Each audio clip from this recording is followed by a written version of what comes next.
In this video, I'm going to give you the step-by-step process on how to restore old faded oxidized paint and make it look a little bit better. Stay tuned.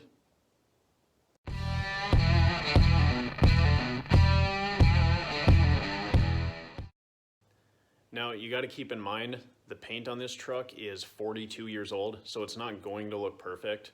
But the point of this isn't exactly to make it look perfect, it's to spruce it up, because this old truck is not worthy of a fresh, brand new, expensive paint job. I just want it to look a little bit better for the time being, and this is how you do it.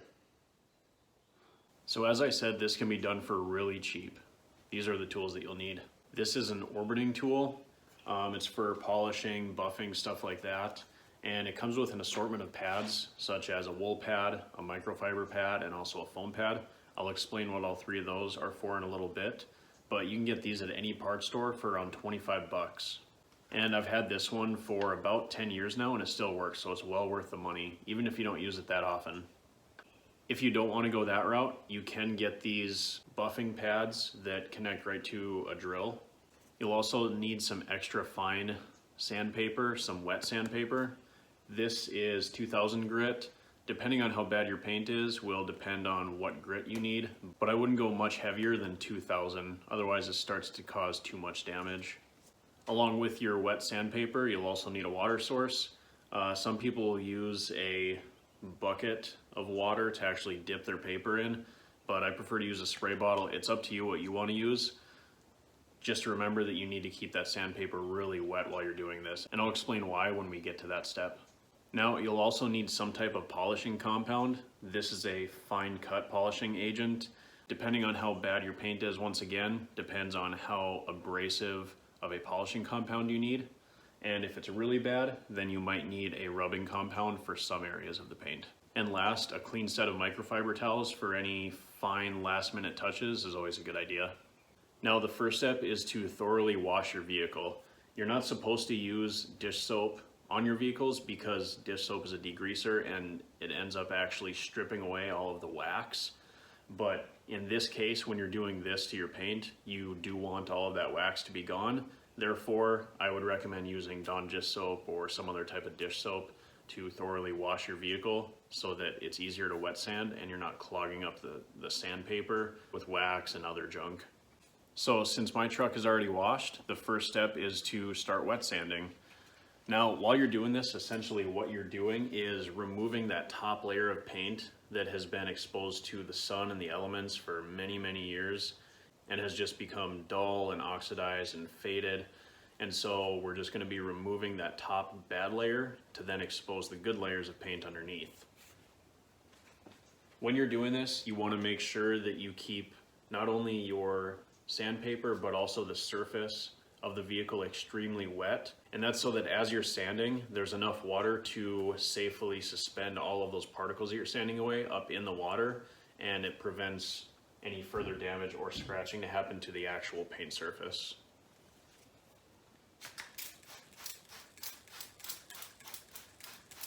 Now, you can do this outside with a garden hose too if you want. I just prefer to do it in here. What you'll see a lot of people do is they only wet the surface and don't actually wet their paper, which is a bad thing. You need to wet the paper also. You'll also see some people will dip the paper in water, which is perfectly fine. I just like to spray it down with a spray bottle. If you do it this way, just make sure that you spray the paper down often.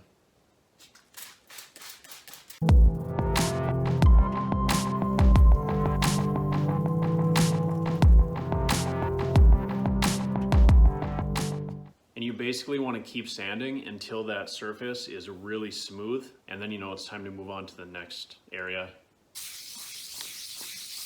And you'll see that as I'm sanding, the water's becoming discolored, almost kind of an orange, and that's that dull oxidized top coat being removed from the paint job. So now you'll just want to sand the entire area, making sure that you're keeping the area as well as the paper extremely wet, and sand it until the entire surface is extremely smooth.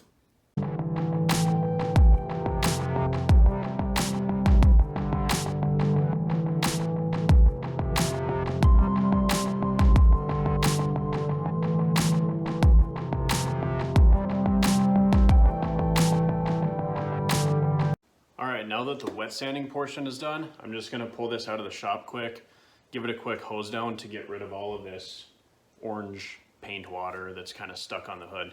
Because once that dries, it just makes it a mess when you're trying to buff and polish and clean up the paint. Also, another thing I forgot to mention is that depending on how bad your paint is, some people will use a clay bar. A clay bar, essentially what that does is lift dirt and particles that have been embedded in the paint, and it lifts them out of the paint and creates a smooth surface just like wet sanding. I decided not to use a clay bar though, since I'd be wet sanding, but that's your preference.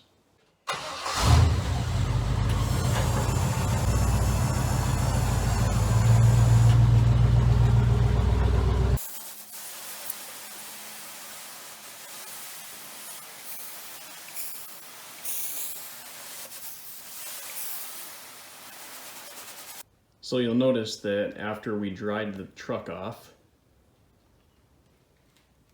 there is more distinct lines in the reflection of that light in the paint. It's not as hazy and cloudy as the other side. However, there's tons of swirl marks and scratches. So the next step is to use a polishing compound and the buffer to get rid of all the scratches and the swirls.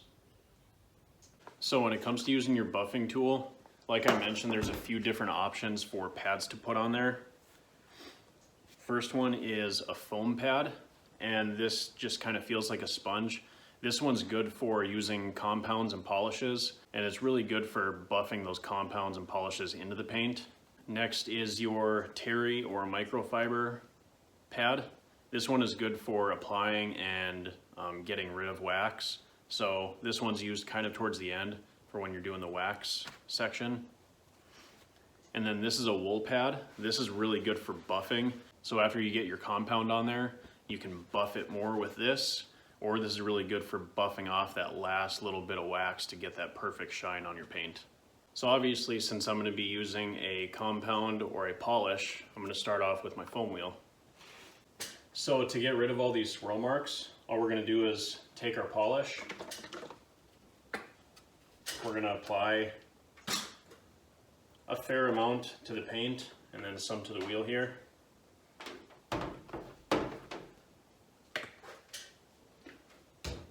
And all we're gonna do is use the weight of the machine plus a little bit of arm pressure to just move and buff back and forth. You don't wanna move this too fast, but you also don't wanna hold it in one spot because it can burn the paint. And basically you're just gonna work it in and then lightly decrease pressure as the shine starts to come out of the paint.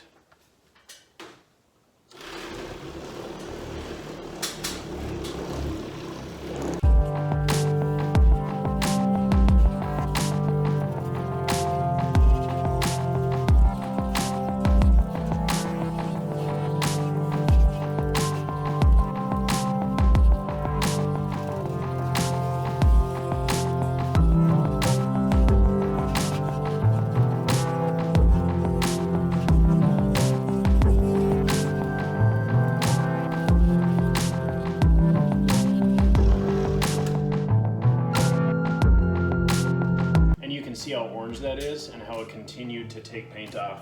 Now we're just replacing the old foam pad for the wool pad so that we can buff all this out and see what kind of shine we have.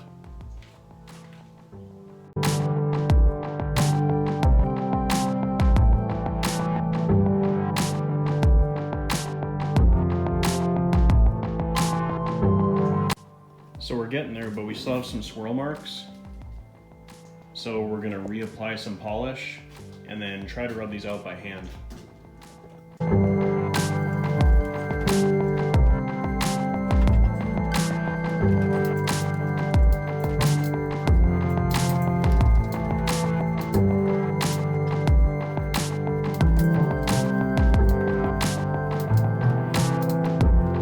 All right, so the paint is looking a lot better. It's not perfect, but then again, it is 40-year-old paint and I'm not a body shop.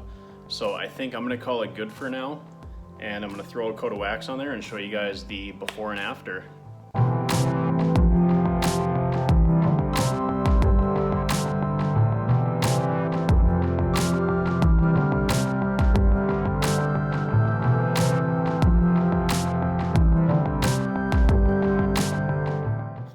this is what the paint used to look like. It was dull and faded, and there's not really much of a reflection from the light. And then when you move over to the side that we buffed out, such a big difference.